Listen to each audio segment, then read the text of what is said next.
Hello, my name is Morgan McDowell, and today I'll be talking about social isolation. What is social isolation? Essentially, social isolation is what happens when a member of a community feels like they no longer belong. This can range from a high number of different reasons, but essentially, the most common cause is they no longer feel connected to their peers in some way, they no longer have family, they just feel lonely. Why is this a problem? Well, people who feel socially isolated are more at risk than other members of our community. Essentially, in order to help this problem, check in on those in your community and make sure that they are okay. Social isolation is most common in college students and in the elderly community.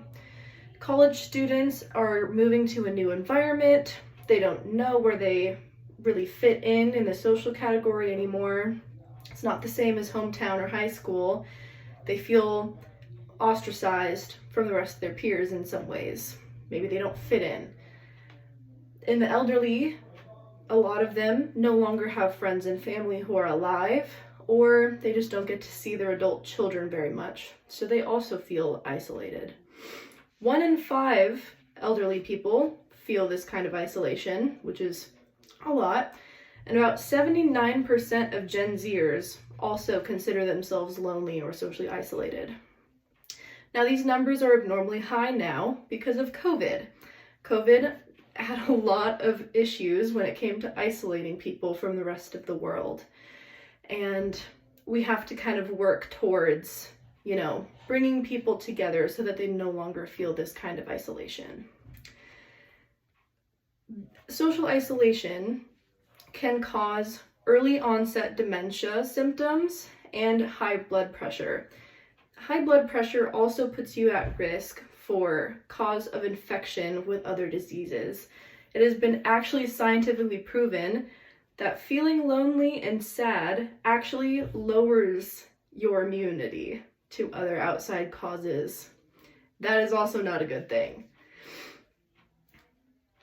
Being socially isolated also makes people feel depressed and sad, and this can also lead to mental health issues and substance abuse issues.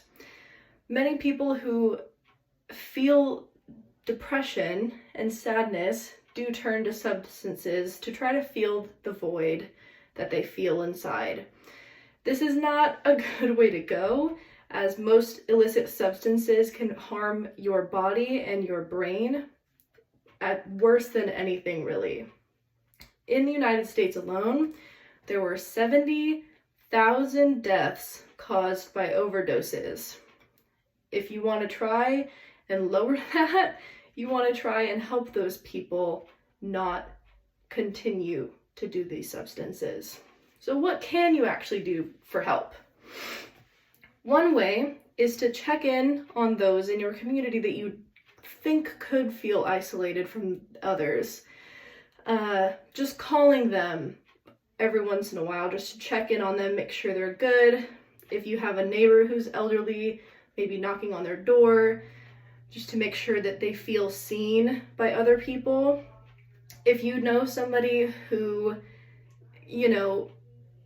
their problems might be dangerous for you to try to help with, there's lots of different community centers that you can go to get that person help. At the end of the day, no one is going to be helped if they don't want to be helped. You can only really do so much, but giving them the resources to help themselves and making sure that they feel seen is a good step in the right direction.